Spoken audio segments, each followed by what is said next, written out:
ত্রয়োদশ জাতীয় সংসদ নির্বাচনের প্রচারে অংশ নিতে বন্দরনগরী চট্টগ্রামে পৌঁছেছেন বিএনপি চেয়ারম্যান তারেক রহমান। সন্ধ্যায় বিমানের একটি ফ্লাইটে চট্টগ্রামের শাহ আমানত আন্তর্জাতিক বিমানবন্দরে পৌঁছান তিনি। এ সময় দলের নেতারা তারেক রহমানকে স্বাগত জানান।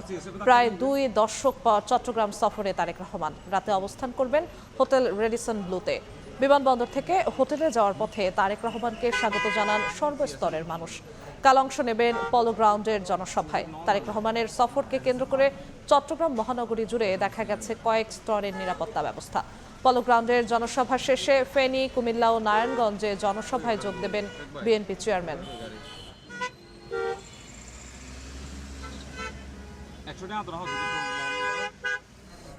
এই মুহূর্তে রেডিসন ব্লু হোটেলের সামনে আছেন সহকর্মী শফিকুল আলম, সরাসরি যাচ্ছি তার কাছে।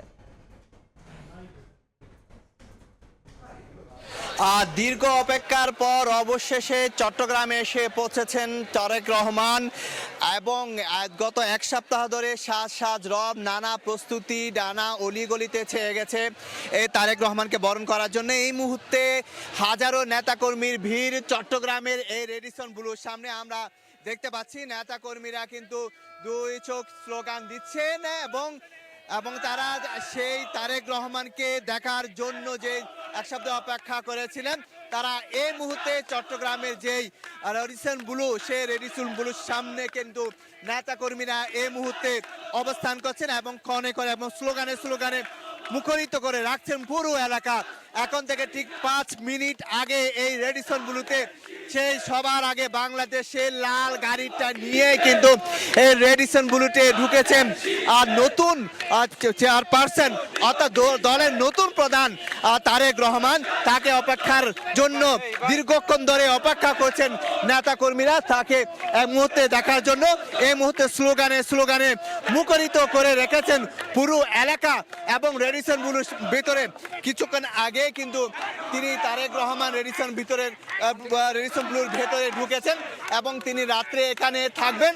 বাইরে হাজারো নেতাকর্মী বিভিন্ন বিভাগের বিভিন্ন জেলা উপজেলা থেকে পার্বত্য জেলা কক্সবাজার থেকে নেতাকর্মীরা এসে জড়ো হয়েছেন। আপনি দেখতে পাচ্ছেন সেই রেডিসন ব্লু 5 তারকা হোটেল, সেখানে কিন্তু রাত যাপন করবেন তারেক রহমান।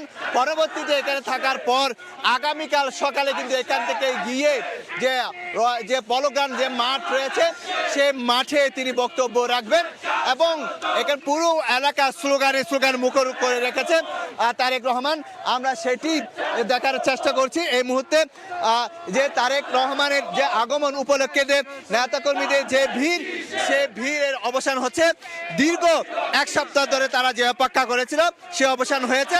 তারেক রহমান এসে পৌঁছেছেন এবং তিনি আগামীকালকে বক্তব্য রাখছেন। এই ছিল রেডিসন ব্লু থেকে সর্বশেষ তথ্য।